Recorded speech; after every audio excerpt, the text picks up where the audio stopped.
हम कुछ बात करते हैं आज कॉमन सेंटेंसेस के बारे में जो हमारे डे टू डे कॉन्वर्सेशन में हम यूज करते हैं, पर कौन कौन से पैटर्न्स को यूज करते हैं वो सारी बात करते हैं। जैसे सपोज अगर मैं आपसे बोलूंगा will you be able to speak fluent English, क्या आप फ्लुएंट इंग्लिश बोल पाएंगे, तो यहां पे मैं यूज कर रहा हूं एबल टू।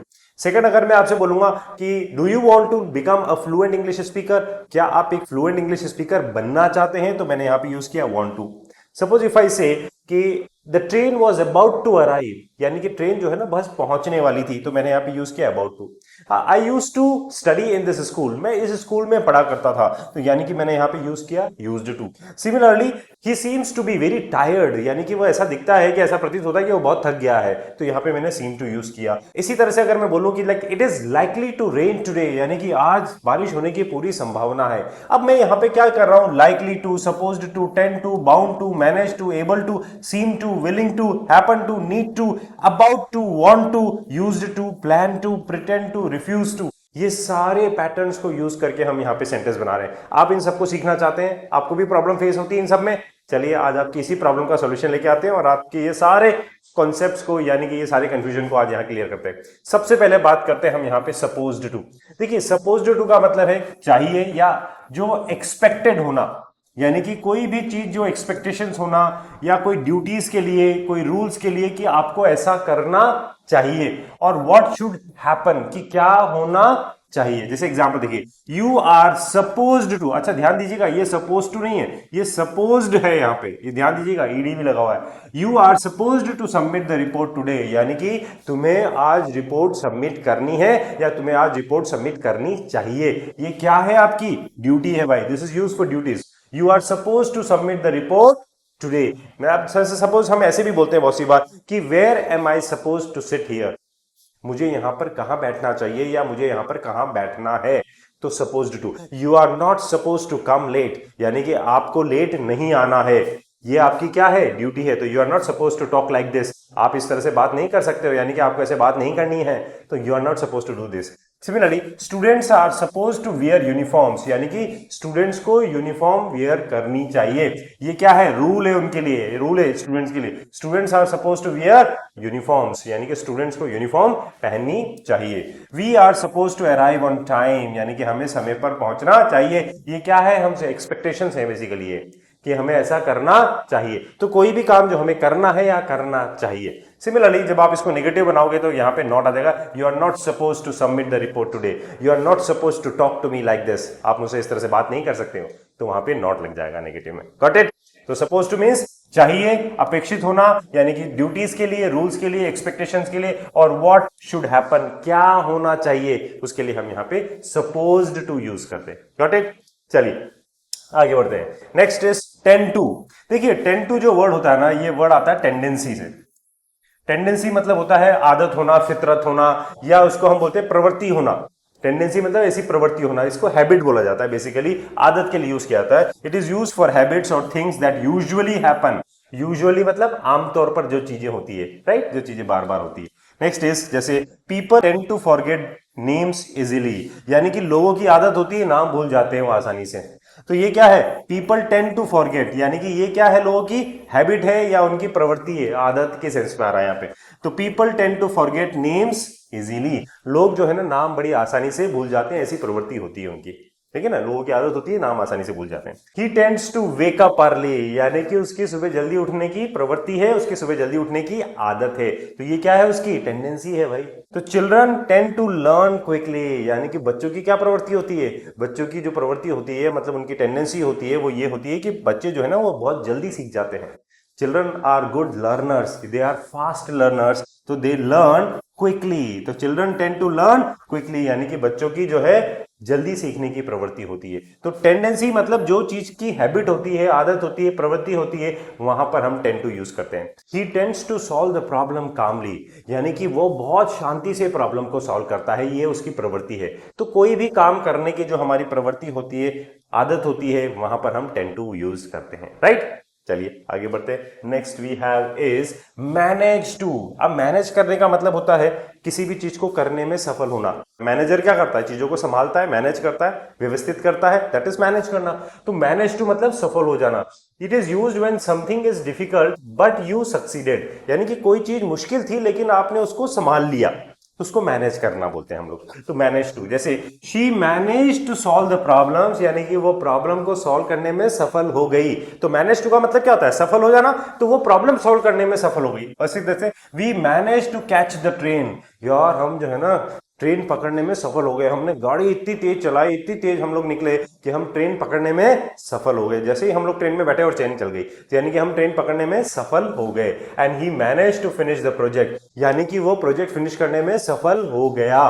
तो he manage, somehow he manage, जैसे तैसे करके उसने मैनेज कर लिया। तो he managed to finish the project on time, उसे समय पर प्रोजेक्ट फिनिश करने में वो सफल हो गया।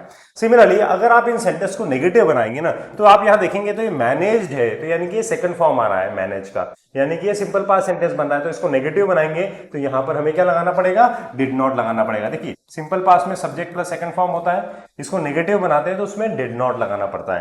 तो कैसे बन जाएगा कि शी डिड नॉट, और फिर डिड के साथ हमेशा कौन सी फॉर्म आती है? फर्स्ट फॉर्म आती है। तो ये मैनेज टू जो हो जाएगा, ये मैनेज टू हो जाएगा। मैनेज्ड जो है फर्स्ट सेकंड फॉर्म से फर्स्ट फॉर्म में चेंज हो जाएगा। She manage to solve the problem, इस तरह से बन जाएगा। Similarly we did not manage to catch the train, यानी कि हम ट्रेन पकड़ने में सफल नहीं हुए, तो we did not manage to catch the train. And he did not manage to finish the project, यानी कि वो प्रोजेक्ट खत्म करने में सफल नहीं हुआ। Got it? चलिए आगे बढ़ते हैं। सीम टू, देखिए सीम का मतलब होता है लगना, प्रतीत होना। देखिए लगना या प्रतीत होना, ये होता है सीम टू का मतलब। कोई भी चीज जैसे हमें लगती है, जैसे when something appears to be true, जब हमें ऐसा लगता है कि हाँ ऐसा लगता है, तो ऐसा लगता है को कैसे बोलेंगे? देखिए she seems to be happy today, यानी कि वो आज बहुत खुश लगती है। कैसी लगती है? खुश लगती है। तो she seems लगती है, क्या लगती है? happy। she seems to be happy today, यानी कि आज वो बहुत खुश लगती है। he seems to know the answer। अच्छा एक चीज ध्यान रखिए, यहाँ पे सिंगुलर सब्जेक्ट आ रहे हैं, तो यहाँ पे सीम में क्या लगा रहे हैं? हम एस लगा रहे हैं। सिंपल प्रेजेंट सेंटेंस में जब हमारा सब्जेक्ट के साथ वर्ब की फर्स्ट फॉर्म में एस या ईएस लगता है, जब आपका क्या होता है? सब्जेक्ट सिंगुलर होता है। तो यहाँ पे ही और शी, ये सिंगुलर सब्जेक्ट है, तो इसलिए यहाँ पे सीम में क्या लग रहा है? एस लग रहा है। तो she seems to be happy, यानी कि वो बहुत खुश लगती है। He seems to know the answer, ऐसा लगता है उसको आंसर पता है। तो ऐसा लगता है कि उसको आंसर पता है, तो he seems to know the answer. The plan seems to work well, यानी कि प्लान जो है अच्छे से काम करता लगता है। तो प्लान जो है वो अच्छे से, वर्क वेल मतलब अच्छे से काम करता हुआ लगता है। अब इसको अगर हम नेगेटिव बनाएंगे ना माय डियर फ्रेंड्स, तो यहां पे ये चूंकि सिंपल प्रेजेंट बन रहा है, तो नेगेटिव बनाने पे हमें यहां पे क्या यूज करना पड़ेगा? डू और डज यूज करना पड़ेगा। तो कैसे बन जाएगा? शी, अब शी सिंगुलर है, तो ये क्या बन जाएगा? She doesn't seem to be happy, मतलब वो खुश नहीं दिखती है, यानी कि she doesn't seem to be happy, वो खुश नहीं दिखती है। यहाँ पे डजंट आ गया, डजंट के साथ फिर ये फर्स्ट फॉर्म आ गया सिंपल प्रेजेंट में। Similarly he doesn't seem to know the answer, ऐसा लगता है कि उसको आंसर नहीं मालूम है। And the plan doesn't seem to work well, ठीक है ना? इस तरह से आप यहाँ पे डू और डज को हमें यूज करना पड़ेगा नेगेटिव बनाने के। Got it?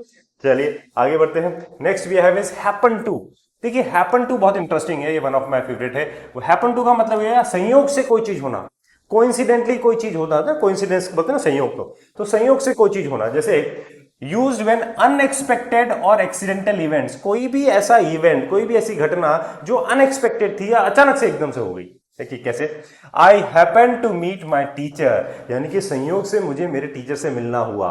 I happened to go there, मुझे संयोग से वहां जाना हुआ। So I happened to meet my teacher, मुझे संयोग से मेरे टीचर से मिलना हुआ। She happened to call me yesterday, कल संयोग से उसका मेरे पास फोन आया। तो she happened to, देखिए ध्यान दीजिएगा, she happened to call me yesterday कि संयोग से कल मेरे पास उसका कॉल आया। And we happened to be there at the same time, संयोग से हम लोग जो है ना एक ही समय पर वहां पर पहुंचे या एक ही समय पर हम वहां पर थे। So we happened to be there at the same time, एक ही समय पर हम लोग वहां पर थे, ये संयोग से हुआ। तो दैट इज हैपन टू। अब यहां पे देखिएगा तो यह हैपेंड टू लिखा हुआ है, ये हैपन का सेकंड फॉर्म आ रहा है। तो अगेन इसको भी नेगेटिव अगर हम बनाएंगे तो यहां पर भी हमें क्या यूज करना पड़ेगा? डिड नॉट यूज करना पड़ेगा, क्योंकि ये भी सिंपल पास्ट बन रहा है। तो ये अगर नेगेटिव बनाएंगे तो बन जाएगा I didn't happen to meet my teacher, यानी कि मेरा कल संयोग से मेरे टीचर से मिलना नहीं हुआ, तो I did not happen to, ये वर्ब की फर्स्ट फॉर्म हो जाएगी, जो हैपन थी वो वापस यहां पे क्या बन जाएगा, फर्स्ट फॉर्म बन जाएगा। Got it. इसी तरह से बाकी she did not happen to call me yesterday and we did not happen to be there at the same time, negative बनाने पे इस तरह से होगा। Next is about to. About to का मतलब होता है, इसको हम बोलते हैं nick of the time, nick of the time, यानी कि निक ऑफ द टाइम का मतलब हो गया समय का लास्ट मोमेंट, कोई भी काम जो बस अब आपका होने वाला है। जैसे it is about to rain, it is about to rain मतलब बारिश आने वाली है, तो कोई भी काम, जैसे ट्रेन आने वाली है, आपका रिजल्ट डिक्लेयर होने वाला है, कोई भी काम जो बस आपका अब होने वाला है। जैसे it is used when something is going to happen very soon, मतलब इमीडिएट फ्यूचर में कोई भी काम जो आपका होने वाला है। एग्जाम्पल देख लेते हैं, the train is about to depart, या the train is about to leave, यहां पे हम डिपार्ट भी यूज कर सकते हैं, ठीक है ना। Train is about to depart, train जाने वाली है, train is about to arrive, train आने वाली है। I was about to call you, मैं तुझे कॉल करने ही वाला था। देखिए यहां पे वॉज आ रहा है, यानी कि पास्ट के सेंटेंस की बात है। I was about to call you, यानी कि मैं तुम्हें कॉल करने वाला था, बस तुम्हारा फोन आ गया, नहीं तो मैं तुम्हें कॉल करने ही वाला था। बोलते ना हम इस तरह से बहुत सारे सेंटेंस बनाते हैं। She is about to start her speech, यानी कि वह अपना स्पीच शुरू करने वाली है। तो बिल्कुल निक ऑफ द टाइम पे है। कहां पे हम निक ऑफ द टाइम पे है, मतलब लास्ट मोमेंट पे है कि ये काम बस होने वाला है, ठीक है। Are you about to start your own business, क्या आप अपना बिजनेस शुरू करने वाले हो। तो यहां पे जब इंटरोगेटिव बनाएंगे तो इज या वॉज, ये जो भी हेल्पिंग वर्ब है इसको हम आगे लेके आ जाते हैं, तो ये इंटरोगेटिव बन जाता है। Is he about to reach Mumbai, क्या वो मुंबई पहुंचने वाला है। Is the chief guest about to arrive, क्या चीफ गेस्ट बस पहुंचने वाले हैं। तो कोई भी काम जो बस आपका होने वाला है तो वहां पे इज एम आर आगे आ जाएगा जब हम इसको इंटरोगेटिव बनाएंगे। तो अबाउट टू का मतलब कोई भी काम जो बस होने वाला है। क्या होता है अबाउट टू, कोई भी काम जो बस होने वाला है, right. Next is used to. Used to का मतलब होता है आपका पास्ट रूटीन एक्शन, या इसको हम बहुत सी बार पास्ट हैबिट भी बोलते हैं। पास्ट हैबिट, कोई भी काम जो हम पहले किया करते थे, जैसे हम इस स्कूल में पढ़ा करते थे, इस कॉलोनी में हम रहा करते थे, इस ग्राउंड में क्रिकेट खेला करते थे, मेरा फ्रेंड आया करता था, हम साथ में जाया करते थे, क्लास बंक किया करते थे, मस्ती किया करते थे, तो ये काम हम पहले किया करते थे। तो ये हमारा क्या है, पास्ट का रूटीन एक्शन है, जो काम हम पहले किया करते थे। This is for past habit. जैसे I used to play cricket, पहले मैं क्रिकेट खेला करता था, अभी तो बैडमिंटन खेलता हूं लेकिन पहले मैं क्रिकेट खेला करता था। She used to live in Delhi, यानी कि वह दिल्ली में रहा करती थी, अभी तो मुंबई में है लेकिन पहले वो दिल्ली में रहा करती थी। We used to travel together, हम साथ में ट्रैवल किया करते थे, तो ये काम हम किया करते थे। जैसे he used to consume liquor, वो शराब पिया करता था। We used to help each other, हम एक दूसरे की बहुत मदद किया करते थे। तो कोई भी काम जो हम पहले किया करते थे। अब इनको अगर हम नेगेटिव बनाते हैं ना माय डियर फ्रेंड्स, तो यहां पर भी हमें ये यूज्ड टू आ रहा है, तो नेगेटिव बनाने के लिए डिड नॉट यूज करना पड़ेगा। तो कैसे बनेगा, जैसे आई डिडंट यूज टू, अब ये यूज्ड टू क्या बन जाएगा, यूज टू बन जाएगा। I didn't use to play cricket, यानी कि मैं क्रिकेट नहीं खेला करता था, ठीक है ना। I didn't use to study in this school, मैं इस स्कूल में नहीं पढ़ा करता था, ठीक है ना, तो नहीं किया करता था, तो didn't use to. She didn't use to live in Delhi, वह दिल्ली में नहीं रहा करती थी। We didn't use to travel together, हम साथ में ट्रेवल नहीं किया करते थे, right. Did you use to work with Reliance, क्या आप रिलायंस में काम किया करते थे। तो ये इंटरोगेटिव सेंटेंस बनता है। Got it. चलिए आगे बढ़ते हैं। Next we have is likely to. Likely to का मतलब होता है संभावना होना, पॉसिबिलिटी की बात होती है। यहाँ पे किसकी बात होती है, पॉसिबिलिटी की, किसी भी चीज की संभावना होने के लिए बात होती है। तो लाइकली वर्ड यूज किया जाता है। Then use when something will probably happen, जैसे he is likely to win the match, इसका मतलब हो गया कि उसके जीतने की संभावना है। तो he is likely to win the match, यानी कि उसके मैच जीतने की संभावना है। It is likely to rain tonight, आज रात को बारिश होने की संभावना है। तो लाइकली टू रेन मतलब आज बारिश होने की संभावना है। She is likely to get promoted, देखिए ध्यान दीजिएगा, गेट प्रमोटेड यानी कि उसके प्रमोट किए जाने की संभावना है, पॉसिबिलिटी है। तो लाइकली टू गेट प्रोमोटेड। जैसे मैं अगर आपसे बोलूंगा उसके सेलेक्ट होने की संभावना, आईआईटी में सेलेक्ट होने की क्या है, संभावना है, तो he is likely to get selected in IIT. Got it, समझ में आई ना आपको बात। तो उसके आईआईटी में सेलेक्ट होने की संभावना है। तो किसी भी चीज के होने की संभावना है, उसको एक अच्छी जॉब मिलने की संभावना है, तो he is likely to get a good job. तो लाइकली टू का मतलब कोई भी चीज के होने की संभावना, पॉसिबिलिटी को यूज करते हैं। Got it. अब आप इसको नेगेटिव बनाएंगे तो सिंपल कुछ नहीं करना, नॉट लगा देना। He is not likely to win, उसके जीतने की संभावना नहीं है। It is not likely to rain tonight, आज बारिश होने की संभावना नहीं है। या she is not likely to get promoted, उसके प्रमोट किए जाने की संभावना नहीं है। I hope it is clear. Next is bound to, निश्चित रूप से भाई, बाउंड करना मतलब निश्चित रूप से, कोई भी चीज का निश्चित रूप से। It is used when something is almost certain, जो बिल्कुल यकीनन है, कोई भी चीज का होना बिल्कुल पक्का है, दैट इज सर्टेन है, यकीनन है। Now hard work is bound to pay off, यानी कि बोलते हैं ना मेहनत रंग लाती है, यानी कि मेहनत का रंग लाना निश्चित है। The hard work is bound to pay off, यानी कि मेहनत रंग लाती है या मेहनत का रंग लाना निश्चित है। He is bound to succeed, यानी कि उसका सफल होना, succeed का मतलब क्या होता है? सफल होना, सफल होना। तो he is bound to succeed मतलब उसका सफल होना निश्चित है। You are bound to get fluency in English, यानी कि आपका इंग्लिश में फ्लुएंसी आना निश्चित है भाई, निश्चित रूप से आएगी आपकी fluency. This movie is bound to be popular, यानी कि इस मूवी का पॉपुलर होना, फेमस होना निश्चित है। नेगेटिव बनाएंगे तो सिंपल नॉट आ जाएगा।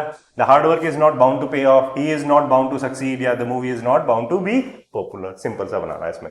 Next we have is able to, सक्षम होना, कोई भी काम को करने में हमारी एबिलिटी की बात होती है यहाँ पे, कोई भी काम कर पाना। जैसे सपोज अगर मैं आपसे बोलूंगा कि it is used to talk about ability की बात होती है यहाँ पे, तो I am able to speak English, यानी कि मैं इंग्लिश बोल पाता हूं, ये मेरी क्या है? एबिलिटी है। She was able to solve the puzzle, अब यहाँ पे वॉज आ गया, पास्ट की बात हो रही है। She was able to solve the puzzle, यानी कि वह पजल को सॉल्व कर पाई, यानी कि ये उसकी एबिलिटी थी। तो she was able to solve the puzzle and they were able to complete the task, यानी कि वे टास्क को कंप्लीट कर पाए।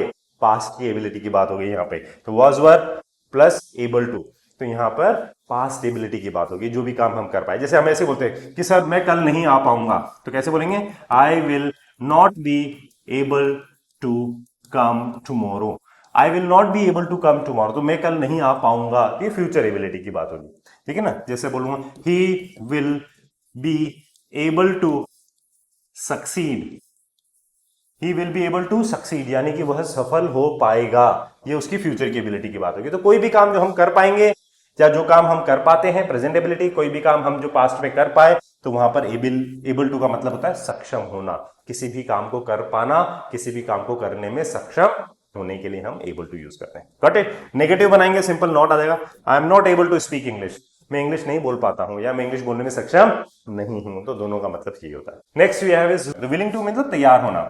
It is used when someone is ready to do something, कोई आदमी तैयार है किसी भी चीज को करने के लिए, किसी भी चीज को नहीं। जैसे I am willing to help you, मैं आपकी हेल्प करने के लिए तैयार हूं, तो I am willing to help you. She is willing to learn, वो सीखने के लिए तैयार है भाई, she is willing to learn, वो सीखने के लिए। They are willing to work hard, यानी कि वो मेहनत करने के लिए तैयार है।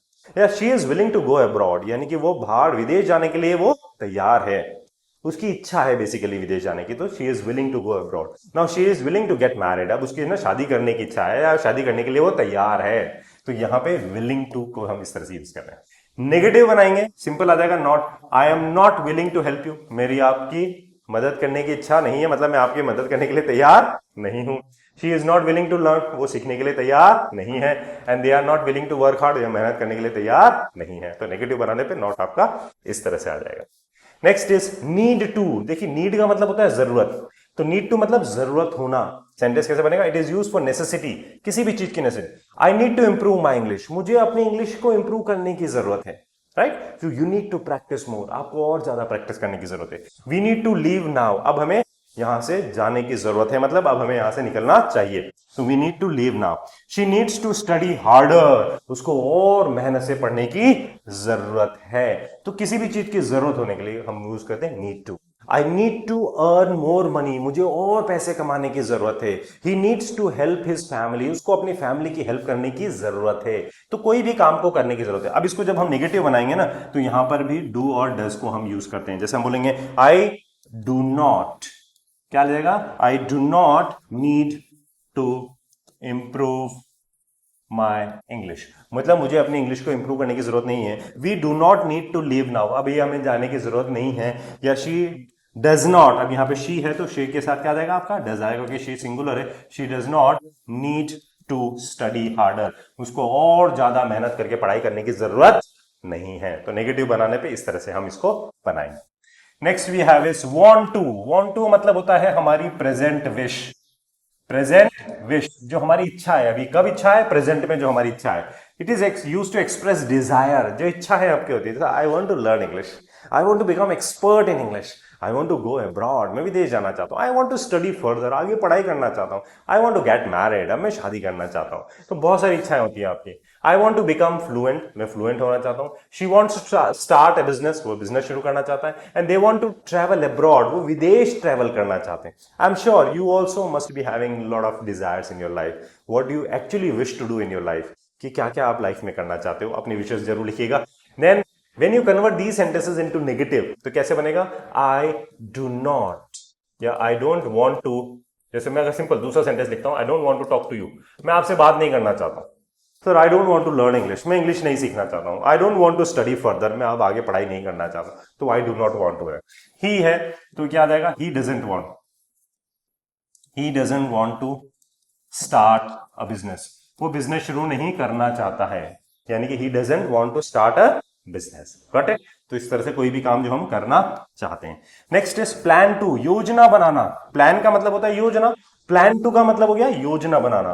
फ्यूचर प्लान्स के बारे में यूज कर दिया था, जैसे I plan to start a YouTube channel, I plan to start a YouTube channel, यानी कि मैं यूट्यूब चैनल बनाने की योजना बनाता हूं। I plan to start YouTube plan. She plans to visit Jaipur, यानी कि वो जयपुर जाने का प्लान बनाती है। And we plan to launch a new batch, यानी कि हम नए बैच को लॉन्च करने की प्लान करते हैं, मतलब योजना बनाते हैं। तो कोई भी काम जो हम करने की योजना प्लान करते हैं किसी भी चीज को करने के लिए, तो जब इसको भी नेगेटिव बनाएंगे तो यहां पर भी हम डू और डस को यूज कर देंगे, क्योंकि ये सब प्रेजेंट के ही सेंटेंस है। I plan to go there, I plan to meet him, I plan to start there. कोई भी काम को करने का जब हम योजना बनाते हैं तो वहां पे प्लान टू को यूज करते हैं। ठीक है। Next we have is refuse to. Refuse का मतलब होता है मना कर देना, रिफ्यूज करना, डिनाई करना, रिजेक्ट करना, तो सबके लिए मतलब मना करना होता है। It is used when someone does not agree to do something, यानी कि कोई जब किसी चीज को करने के लिए तैयार नहीं है, वो सहमत नहीं है करने के लिए, तो वहां पे रिफ्यूज कर देना। जैसे ही रिफ्यूज्ड टू अपोलोजाइज, यानी कि उसने माफी मांगने से मना कर दिया। भाई उसको माफी मांगनी चाहिए थी लेकिन उसने माफी मांगने से मना कर दिया, तो ही रिफ्यूज्ड टू अपोलोजाइज। देखिए रिफ्यूज का सेकंड फॉर्म आ रहा है यहाँ पे, तो she refused to accept the offer, उसने ऑफर को एक्सेप्ट करने से मना कर दिया। And they refused to follow the rules, उन्होंने रूल्स को फॉलो करने से मना कर दिया, यानी कि उन्होंने क्या कर दिया, डिनाई कर दिया। रिफ्यूज करने का मतलब मना कर दिया। अब आप इनको नेगेटिव बनाओगे, चूंकि ये सेकंड फॉर्म आ रही है, तो सेकंड फॉर्म आने के लिए नेगेटिव बनाने पे क्या लगाते हैं हम, यस डिड नॉट लगाएंगे, तो ये बन जाएगा simple, he didn't refuse to apologise. Apologise का मतलब आप समझते हैं ना, माफी मांगना, क्षमा मांगना। आजकल आई एम सॉरी नहीं बोलते, क्या बोलते हैं, आई अपोलोजाइज, मैं माफी मांगता हूं, ऐसे बोला जाता है। नेक्स्ट इज प्रिटेंड टू, दिखावा करना। प्रिटेंड का मतलब होता है दिखाना, तो दैट इज प्रिटेंड टू मतलब दिखावा करना। It is used when someone acts as if something is true when it is not, मतलब ऐसा दिखाया कि वो सही है पर वो ऐसा नहीं है। तो कैसे बनेगा, देखिए ही प्रिटेंडेड, सेकंड फॉर्म आ रही है प्रिटेंड की, ही प्रिटेंडेड टू बी बिजी, यानी कि उसने दिखाया कि वो बहुत बिजी था। प्रिटेंड का सेकंड फॉर्म आ गया यहाँ पे pretended. She pretended to understand everything, उसने ऐसा दिखाया कि जैसे वो सब समझ गई, उसने ऐसा दिखाया पर एक्चुअली में ऐसा नहीं था। The child pretended to sleep, यानी कि बच्चे ने ऐसा दिखाया कि वो सो गया लेकिन वो सोया नहीं था। तो प्रिटेंड करना मतलब दिखावा करना। अब ये प्रिटेंड का सेकंड फॉर्म है, तो दैट इज, इसको नेगेटिव बनाएंगे तो यहां पर भी हमें क्या लगाना पड़ेगा, डिड नॉट लगाना पड़ेगा। तो कैसे बन जाएगा, ही डिडंट प्रिटेंड, प्रिटेंडेड की सेकंड फॉर्म से फर्स्ट फॉर्म में चेंज होगा, pretend to be busy, right. तो इसको हम इस तरह से नेगेटिव बनाएंगे। तो प्रिटेंड का वर्ड आपको ध्यान रखना पड़ेगा, दैट इज दिखावा करना। I hope this entire concept is absolutely clear to you, and still if you have any doubts, any confusion, तो आप मुझे comments में पूछ सकते हैं। I will definitely try to answer all your questions and doubts. And my dear friends, अगर आपको ये वीडियो अच्छा लगा हो तो इसको लाइक जरूर कीजिएगा और इंग्लिश लिंग्वा चैनल को आपको सब्सक्राइब करना ही है, क्योंकि हम इसी तरह से आपके लिए अच्छा अच्छा कंटेंट लेके आते रहेंगे और आपकी फ्लुएंसी को इंप्रूव करने में आपकी पूरी हेल्प करेंगे। एंड माय डियर फ्रेंड्स, अगर आप अपनी स्पोकन इंग्लिश को और बेटर करना चाहते हैं तो आप हमारा लाइव स्पोकन इंग्लिश का कोर्स ज्वाइन कर सकते हैं, जो कि स्टार स्पोकन इंग्लिश के नाम से है। और इसमें डेली लाइव क्लासेस होती हैं, grammar, vocabulary, group discussion, public speaking, PDF notes, practice sheet, support, everything you will get in this course. So don't miss this important opportunity. Enroll yourself as soon as possible and improve your fluency at the earliest. Keep learning, keep practicing, and keep shining. Have a nice day. Take care.